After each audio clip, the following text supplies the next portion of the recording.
In the year 1962, Rachel Carson released her famous work, Silent Spring.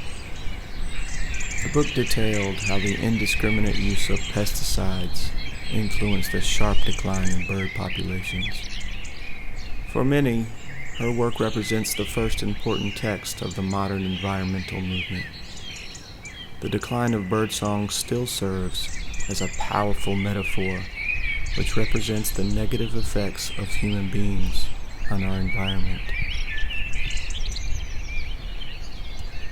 Carson's work resulted in the eventual ban of DDT, and the result has been the gradual recovery of many of the worst affected species. Yet the work of protecting our environment from poisonous influences is far from complete. As recently as 2015, human activity indirectly resulted in the deaths of somewhere between 1.3 and 3.6 billion birds. The culprit? The most common, toxic, noxious species in the world. A beast of unfettered aggression, deadly hunting instinct, and with an insatiable taste for blood.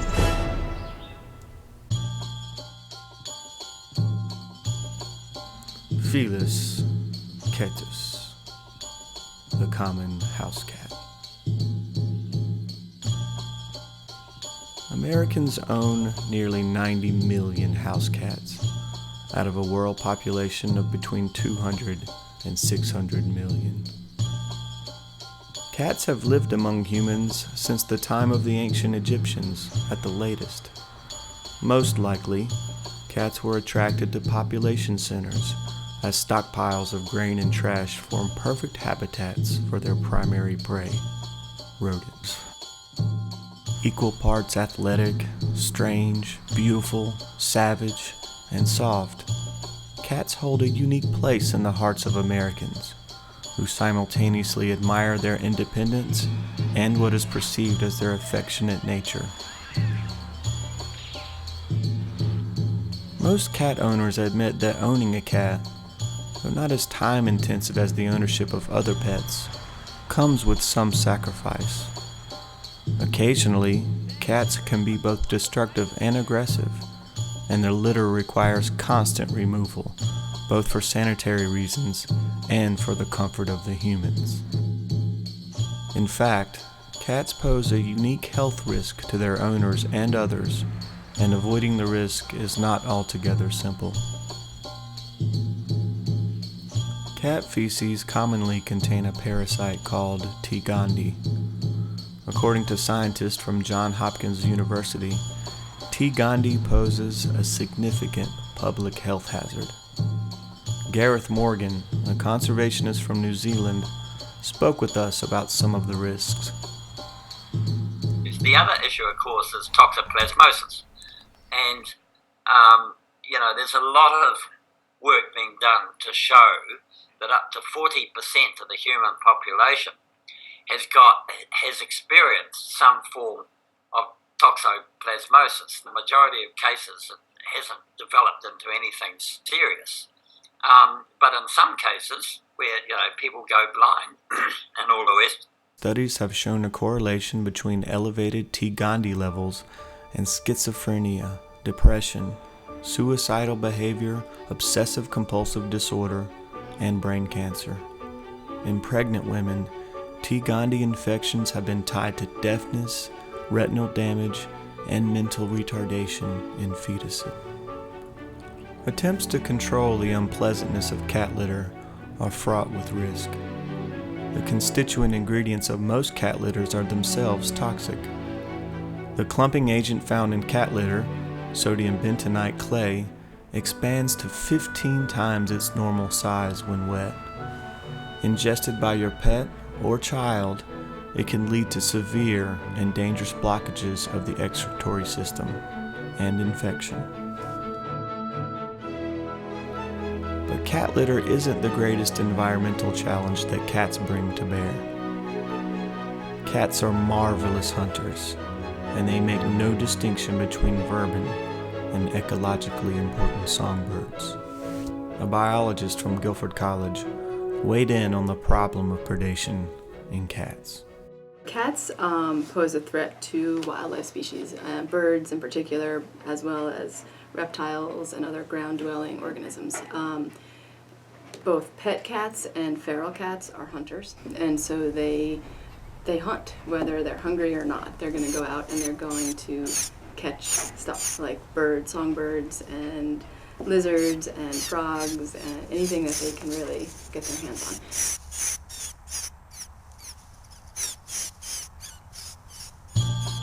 Cats kill at least 1 billion birds in the United States every year. By comparison, 970 million birds die by flying into buildings, 170 million due to power lines, 80 million from cars, 70 million from pesticides, and 5 million due to communication towers. The problem isn't simply that cats are effective hunters, but in many settings, cat populations are supported by human activities. Lurch forward, come on. The other thing with cats is a lot of feral cat colonies and just kind of populations of cats are at a level that's much higher than you would normally find a predator in the environment because of human subsidies. And so when you've got carnivores, they occur at a much lower density than their prey items because they eat a lot of prey and you need more prey to support the predator population. But because humans are feeding these cats, either house cats that people let outside or these feral cat colonies where people are putting out massive amounts of food, you're artificially inflating the population size of the cats in that environment of the predator. And so even though you're feeding them, they're still going out and hunting. And so instead of having a couple of cats per square mile, you might have 500 cats in a square mile. And so they have a huge effect on wildlife in the area. So what can cat owners do to reduce the negative environmental impacts of their cat? Okay, so first, if you keep cats indoors, they can't have any negative environmental impacts.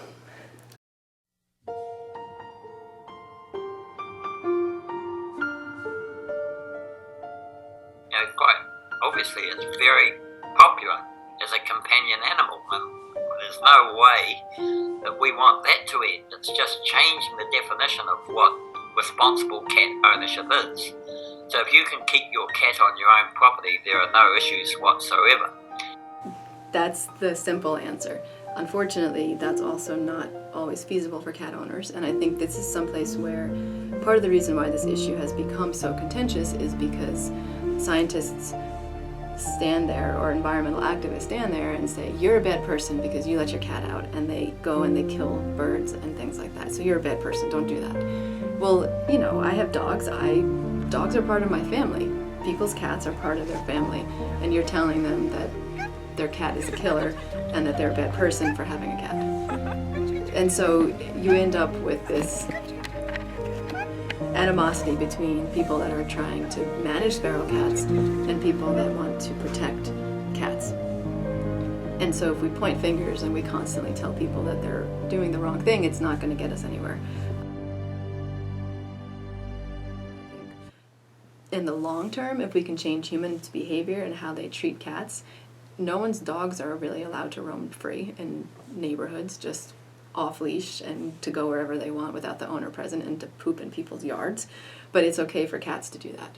And so there's a double standard in the responsibility that cat owners have over their cat's behavior and that dog owners have over their dog's behavior.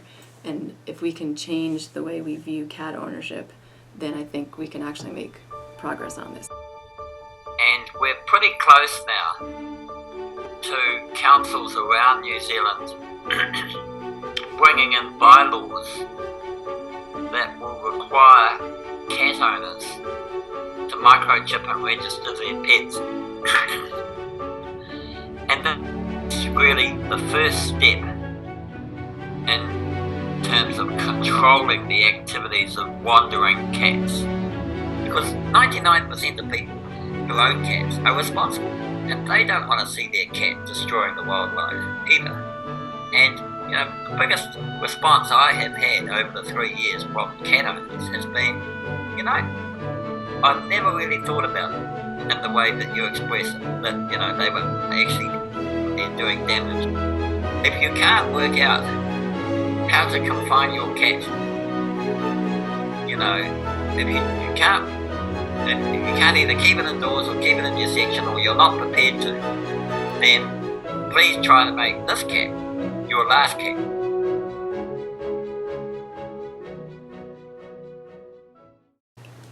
The life of one cat is weighed against a population of birds.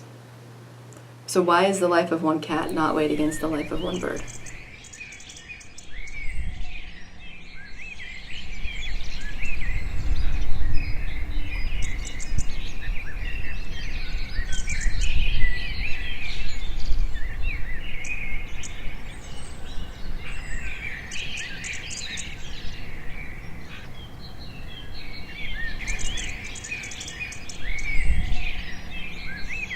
We are Siamese, if you please.